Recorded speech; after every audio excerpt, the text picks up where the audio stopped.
চামচ আমি আদা দিয়ে দিলাম, দিয়ে দেখুন একটু ভালো করে মেখে নিচ্ছি, এর সাথে গুলে নিলাম। দেখছেন তো,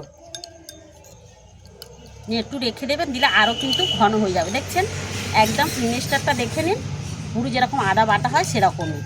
দেখেছেন, এইটা কিন্তু এবারে 2-3টে তরকারি কিন্তু আপনারা দিয়ে রান্না করে খেতে পারেন। এটা কিন্তু ম্যাক্সিমাম আমার 6 মাস হয়ে যাবে। আবার দেখছেন এখানে আদাটা আমি কত সুন্দর করে গুঁড়ো করে নিয়ে এসেছি। এবার আদাটা একটু চেলে নেব। দেখুন আদাগুলো কত সুন্দর পড়ছে, আর কত সুন্দর মিহি দেখে নিন। আর এখানে দেখুন কতটা সুন্দর একদম মিহি হয়েছে। এবার এখানে দেখুন একটা আমি কাঁচের শিশিরি নিয়ে নিচ্ছি। এই শিশিরির মধ্যে আমি সবকটা আদা মানে ভর্তি করে নেব। দেখুন এখানে আমি ভর্তি করে নিয়েছি। এটা কাঁচের শিশি, দেখছেন কতটা সুন্দর লাগছে। আপনারা ভাববেন যে এতটা আদা দিয়ে এইটুখানি তৈরি হয়েছে। তাও আমি দেখাচ্ছি আপনাদের কিন্তু দেশে আদা নিয়ে। এই আদা কিন্তু সারা বছর কীভাবে সংরক্ষণ করা যায় সেই পদ্ধতিটা আপনাদের সাথে আজকে শেয়ার করব। দেখুন এখানে আমি অনেকটাই আদা নিয়েছি, দেখুন আগে থেকেই ছাড়িয়ে রেখে দিয়েছি। আর এই আদা কিন্তু এখন একদম নতুন আদা, আর খুবই কম দাম। এখন সময়ে নতুন আদা উঠছে, সময়ের আদা কিন্তু এখন কম দাম নতুন। আর অফ সময় কিন্তু এই আদার দাম কিন্তু প্রচুর হয়। কিন্তু সারা বছর এই আদা কীভাবে সংরক্ষণ করবে সেই পদ্ধতিটাই আপনাদের সাথে শেয়ার করব। প্রথমে আদাগুলো আমি ছাড়িয়ে নিচ্ছি। দেখুন এখানে এই বটি নিয়ে নিয়েছি, আমি একটু ভালো করে ছাড়িয়েছি। আপনারা চাইলে এমনি আলতুভাবে কিছুটা রেখে দিয়েও ছাড়াতে পারেন।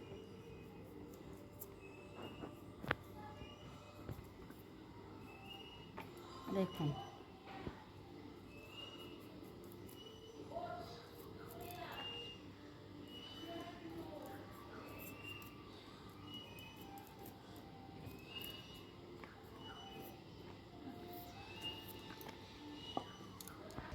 দেখুন এই আদাগুলো আমি জলের মধ্যে দিয়ে একটু ভালো করে ধুয়ে নিচ্ছি।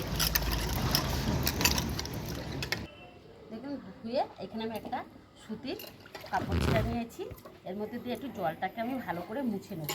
আপনারা কিন্তু চাইলে আগে আদা গোটা ধুয়ে নিতে পারেন ভালো করে, নিয়ে এবার একটু জলটা দিয়ে জলটা আমি একটু ভালো করে মুছে নেব।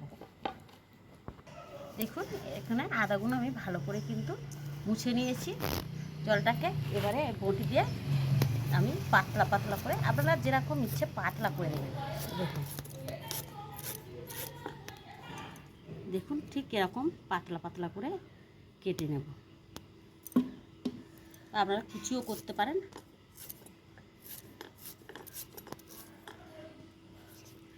যতটা পাতলা করবে শুকনো একদিনেতেই শুকানো যাবে, এরকম কুচিও করে নিতে পারেন। এরকম করে কিন্তু আমি সবগুলো কেটে নেব আদা।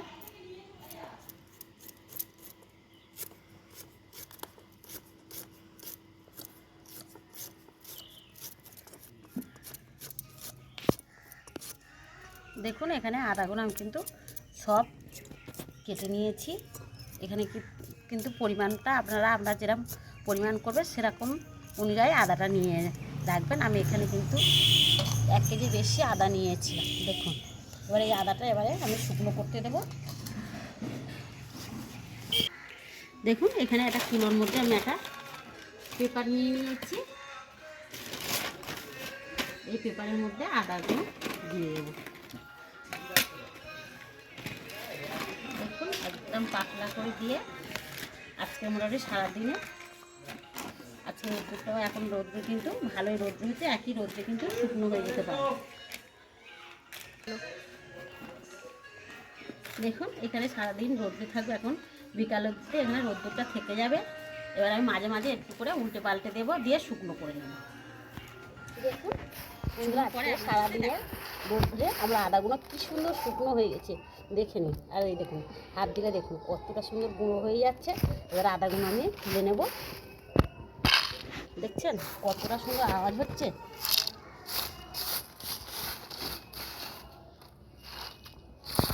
দেখুন আদাগুলো শুরু। আর এদিকে দেখুন আদার যে আমি ছাড়িয়েছিলাম যে খোলাগুলো, আদার যে খোলা, এগুলো কিন্তু আমি ভালো করে ধুয়ে শুকনো করে নিয়েছি। যখন আমরা চাটা করব তখন কিন্তু এই খোলাগুলো দিয়ে দিলে আদারের একটা ভালো গন্ধ আসবে, আর খেতেও ভালো লাগবে না, আদা আদা মতন। দেখুন এটাও শুকনো করে নেওয়া হয়েছে, এটা আবার কৌটা ভর্তি করে রেখে দেবো।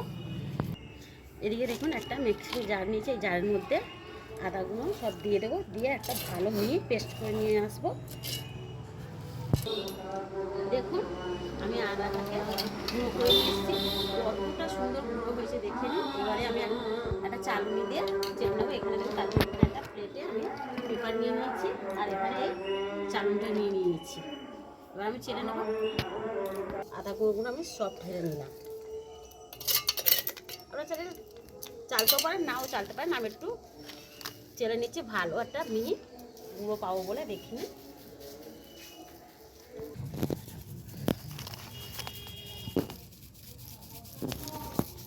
দেখুন আদাগুলো কতটা সুন্দর পড়ছে। দেখুন এখানে দেখুন আদাগুলো চালা হয়ে গেছে, আর কতটা দেখুন এই ছিপড়ে ছিপড়ে, এগুলো কিন্তু ফেলবো না। এইগুলোও কিন্তু আমি যখন জিরে বাটবো, আদা জিরের সাথে আমি এই কটা 1 চামচ করে দিয়ে পেস্ট করে আমি কিন্তু রান্না করে নেবো। এখন